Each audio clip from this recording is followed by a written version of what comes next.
This year in the United States, nearly 2 million people will die.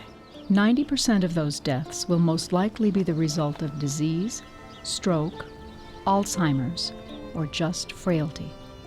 In the overwhelming majority of those cases, the patient will not have a say in their own dying.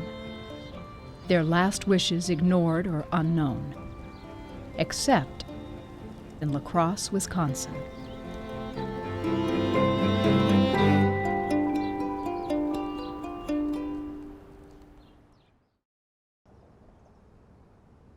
This program was made possible by the David and Laura Lovell Foundation in support of Arizona Public Media's efforts to educate people on the spectrum of life options, and by the Marshall Foundation, supporting charitable organizations in Tucson and Pima County, Arizona, and by contributions to your PBS station from viewers like you. Thank you. La Crosse, Wisconsin, nestled along the Mississippi River, is located in Midwestern farm country, southeast of Minneapolis-St. Paul.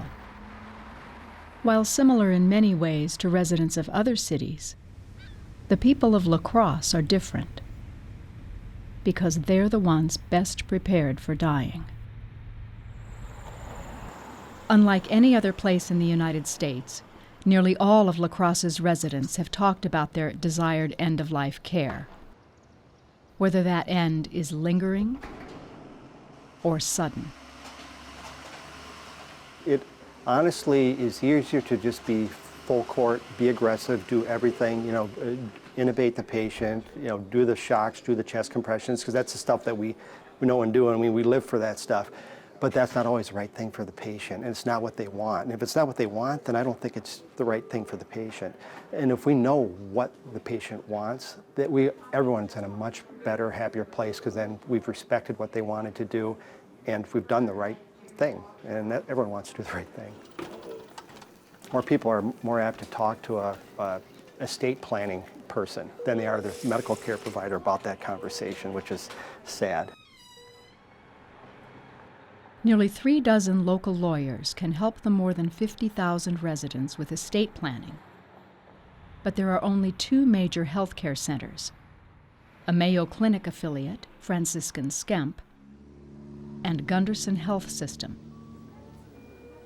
I would say about 80% of the time we're dealing with people who are seriously ill and are facing life and death decisions, and that care plan helps guide what we're doing. Okay, and those we're talking about your preferences for health care? So I've actually been pronounced dead 3 times. That's when I started thinking about it. What am I doing? And when they brought up the advanced care directives, it was a good idea. I thought it was a good idea. I don't know if it changes how I feel about treating the patient. What it really does is I think it makes me more comfortable to have the conversation with the patient and the family. I mean, we've got kind of a starting point. Maybe I wouldn't have been comfortable bringing that up 30 years ago, but because we have that starting point, I think it makes it much more likely that we'll be able to talk about it and have a very reasonable conversation with the patient and the family. Nowhere in our country have so many of these conversations occurred as they have in La Crosse.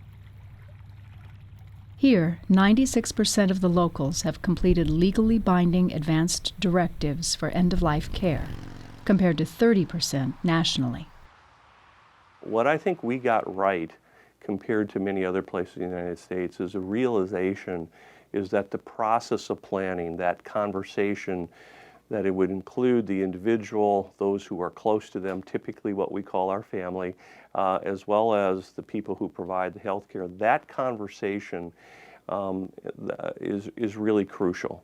If we shortchange the conversation and the quality of the conversation, then what we put down on paper maybe isn't meaningless, but it's not going to be as helpful as it needs to be. More than 30 years ago, when he was developing a curriculum for doctors in training, Bud Hammis pioneered the effort to begin these conversations. In that experience in working with these young doctors, I really saw the frequency in which we were facing kind of terrible decisions about someone's life. And they were terrible simply because we didn't know what that person wanted. I was asked to talk with 3 separate families in about a 2-month period. And each of these families was facing a similar decision. What most struck me is the moral distress of these family members, not just in that moment, which was, almost palpable. You could feel the anxiety and distress that they were experiencing. But there was this realization that they would never get over this question. They would never resolve the moral uncertainty for the rest of their lives. That excruciating experience with the families led to the development of a program called Respecting Choices. Respecting Choices is a systematic approach to improve planning for future health care with patients and their families. So it's an effort by the health organizations here in La Crosse to engage our patients as well as the community to think about how care should be delivered for each individual patient.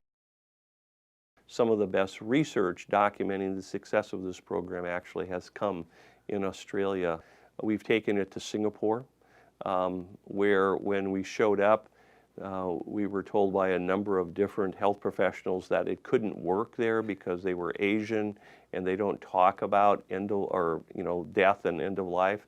But then we found them able to have these conversations and them able to engage patients and their families in these conversations. If you and I go to a bedside of a patient who's had a stroke or some serious medical event, and we don't know what the patient wants, and we have one child or a spouse or someone saying, please do this, and another child or parent or someone saying, please do that, that's very stressful for the staff.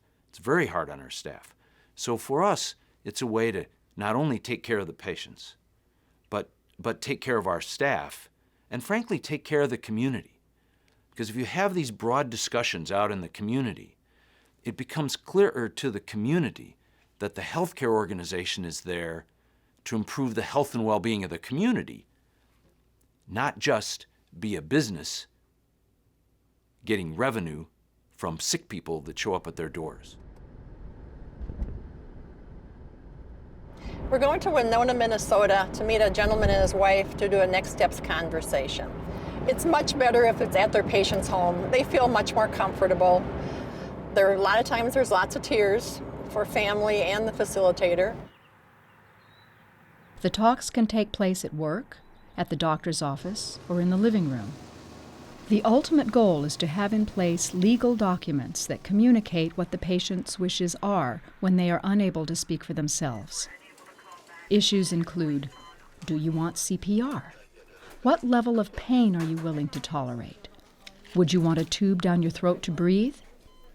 When is enough enough? And, just as importantly, these conversations lead to choosing a person to make those decisions for you when you are unable to decide for yourself. Well, we have a basic power of attorney for healthcare document that talks about who their agents would be if they weren't able to make their own decisions. And the biggest thing about choosing an agent is you need to have someone who will honor your wishes. Frequently, patients make decisions based on what their family thinks they should do or wants them to do. And this helps open up that conversation between patient and family members just so they can honor the patient's wishes and really make decisions based on what the patient wants. So in your own words, Tom, tell us your understanding of your health condition. I have advanced prostate cancer. That was what I was diagnosed with in March of 2011. It has since metastasized to my bones. So what symptoms are you seeing that he's having too? Well, a disease like this changes you. I mean, your focus is kind of realigned, And sometimes that's a good thing, and then sometimes it's not so good. So if your condition did get worse, if the cancer did advance or did go somewhere else, then what would you hope for? I would hope to meet it with as much honor and as much peace as I can, as much bravery, as I can. Kind of based on your conversations, would you want her to strictly follow what you've written down, or based on what's going on, kind of make the best decision for you? Well, I'd like them to follow as close as possible, but again, this is one of those things that you fill out when you're feeling really good, and you think, well, I should probably have this in place. And so the circumstances around a person failing, their body failing, they're always a little bit different. And so, and they're there on the scene, and I might be sleeping or out of it. And so I would want them to think of all those possibilities and make a decision that is sort of in line with what they see from the advance directive. Even with the extremely high participation rate, some have not finalized their plans. To encourage those people, informational presentations are held throughout the community, including at businesses such as Dairyland Power, an electric cooperative based in La Crosse that serves more than 500,000 people. Family, it helps people close to you never have to say those words. If we only knew. It's already. The time to do an advance directive is not when you're ready for a nursing home. I've personally been through that, and that is not the time to do it. The time to do it is when you're young and you fully understand what it is that you're doing. You may wonder, well, where did advanced care planning come from? Why did we think this is important? Why has all this work and effort occurred in La Crosse and all this attention that we're getting? So I like to Well, as part of our wellness program, we are having a presentation with a facilitator from Gunderson, who is going to talk to our employees about advance directives. And then the third part of the conversation is talking about what your goals of treatment would be if you permanently lost the ability to know who you were or the people around you.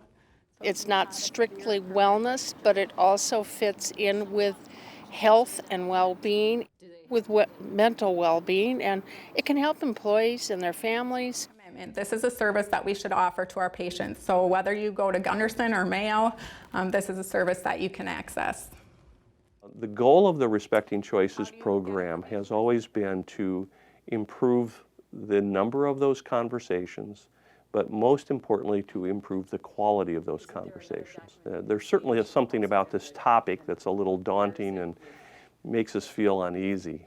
And what we saw is that when people don't know what to talk about or how to talk about it, they simply avoid the conversation rather than appear to be incompetent. I think there's a second barrier, which is also pretty important, which is when you start talking about these topics, they're very personal. This is really a fairly intimate conversation to have, even with your family. You're really exposing yourself, and it opens you up to criticism, ridicule, harassment, maybe some anger and disagreement. So I think the second reason people don't talk about this is because it is so personal and intimate, and it may feel unsafe to disclose these issues to your own family.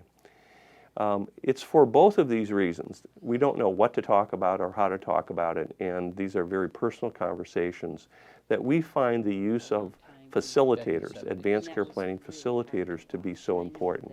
What complications do you think It's much harder at a bedside, in an emergency department. Things are changing rapidly. This is why in our conversation piece, it isn't just, a doc with 2 minutes at the end of a appointment saying, and here, fill out this form. It is a thoughtful conversation to understand your priorities, understand that so it can be put down in writing, it can be put in electronic record so it's available broadly. The character and the quality of those conversations help drive the character and quality of how we can follow up on it in the health delivery system, whether it's a home visit, in an emergency department, or on a floor or a clinic. Any medication allergies at all? No. The documents, whether electronic or paper, are valid at healthcare facilities statewide. With a computer-integrated system, advanced care planning is part of the entire patient experience, right from the first visit. And then, looking here, I notice you don't have any power of attorney healthcare documents on file. That's just information that you fill out if anything were to happen and you couldn't make your own healthcare decisions. So I just have this booklet here that I'm going to give to you. That just has information about filling the documents out. Given the complexity of the considerations for patients and their families, Gunderson has on-site assistance available. Again, I'm Tori. I'm an advanced care planning facilitator here. So I work with other health professionals just to help people understand the process of we as chaplains have the benefit of being able to slow down and be with people in a way that we're not medically necessary, so we don't have to jump from one thing to the next. So maybe some people would be more comfortable talking with, a specific advanced care planner, a facilitator. Some people might be more comfortable talking with their nurse or with their doctor, but some people, might be more comfortable talking with a chaplain. The problem is I know my body is weak and everything, ain't nothing I can do about it. Because, if they put me on a life machine, I don't want to do that. My mother, she was on it. Okay. And she suffered. Plus my first wife, she was on it. And she suffered. And see, now I don't want to suffer like that. Yeah. See, if I was on a life machine, just let me go and get it over with. That's the only way I can put it. Religious and cultural beliefs are considered throughout the planning and application of the choices. You have to basically do the best with what you have. For example, like in the Amish community, they like to make major decisions actually as a community. They actually have elders that are brought in for that. Similarly, the Hmong population has elders type system as well. They may not be readily available. Sometimes that's actually done by phone on the Hmong population, not so much with the Amish. That usually is the eldest male person within their group that'll kind of help you make those type decisions. So it depends on the group that you're dealing with. You just do the best with what you have. Interact with it too, updating it.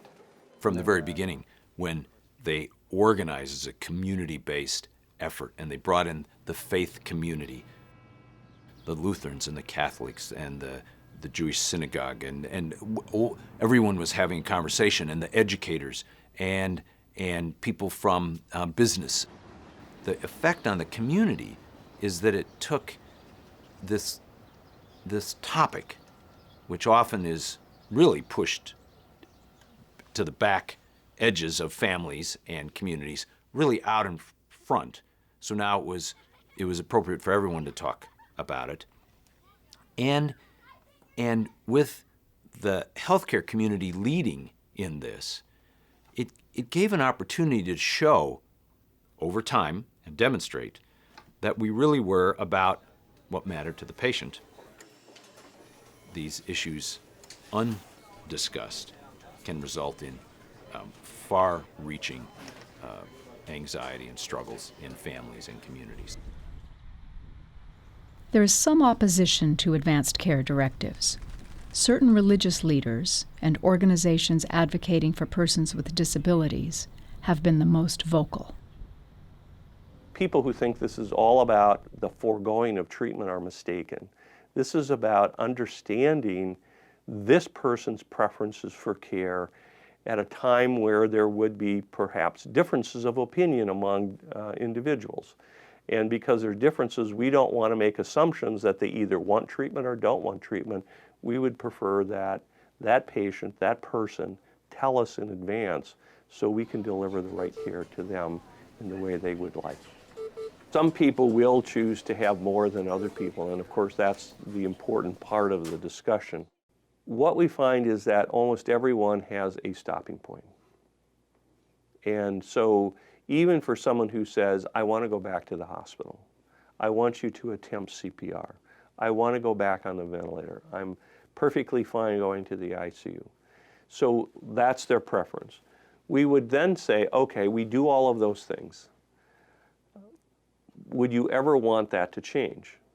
And almost everyone says, okay, if you've done all those things and the outcome is bad, and let me tell you what bad means here, Now we have a stopping point. So everyone has a stopping point. It's just the stopping point can be quite different for everyone, but it's still an important point to determine. The median age of death is no different in La Crosse County than it is in any of the other 71 counties of Wisconsin where this prevalence of planning is not so high. There's simply no evidence that this shortened lives in any way. So both by the fact that the patients themselves value this service and this assistance, and the fact that they live as long as anyone else in the state, tells me that we have support of our patients and their families, and we're not doing anything that would in any way shorten the lives that they have. When people do choose to forego some types of treatment, there is a direct effect on hospitals' financial bottom line. It wasn't until January of 2016 that Medicare began paying for more than one of these individual end-of-life planning sessions. Gunderson has always provided this counseling free of charge to the patients. Undoubtedly, every year, compared to the national average, there's tens of millions of dollars of revenue that we don't get that others may.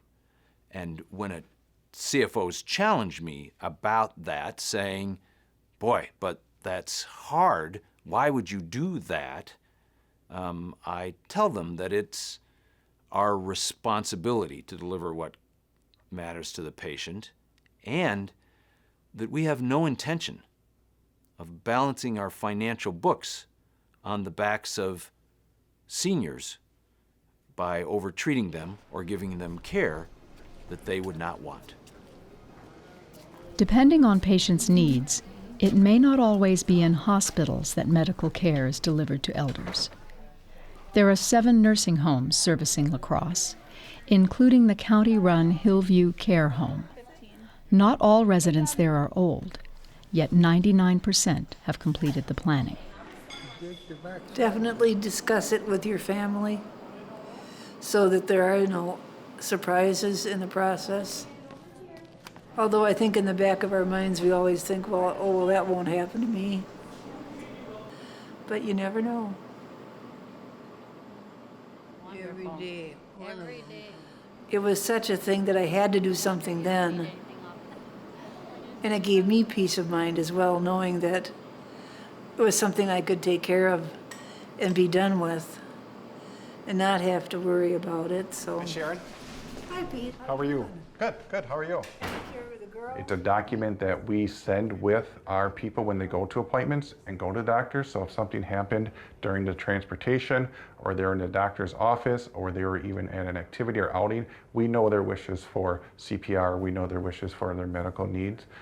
So it's been a valuable tool for us to meet their needs and meet their wishes. I think it's a combination. I think so. It makes our job easier because sometimes families will have a disagreement between the children of how much care the person wants or needs.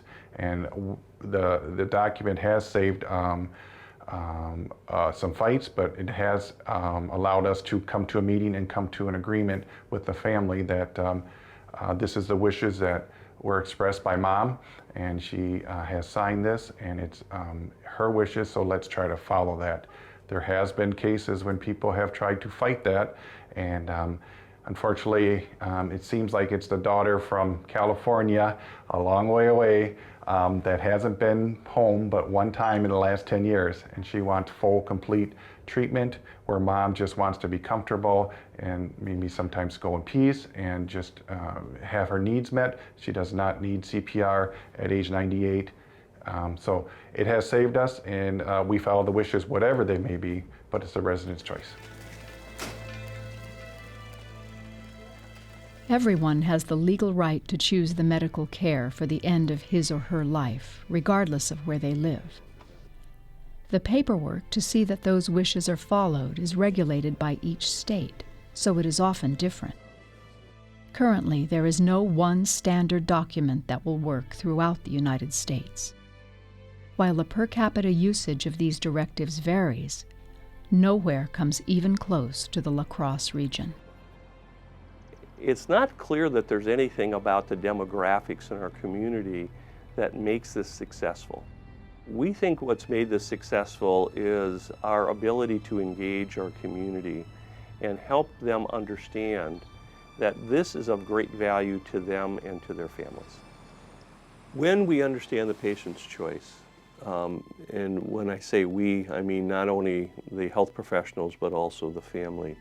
Families have less guilt and less uncertainty and less distress, less depression, less anxiety. So the emotional impact on them when they know the choice of their parent is far less. And while they're going to be sad about the loss of their parent, they're going to move forward knowing that the care that was provided and they agreed to and supported was completely in accord with what their mother or father wanted. Most families see that as just a tremendous gift and as a great blessing that they know they did the right thing at the right time.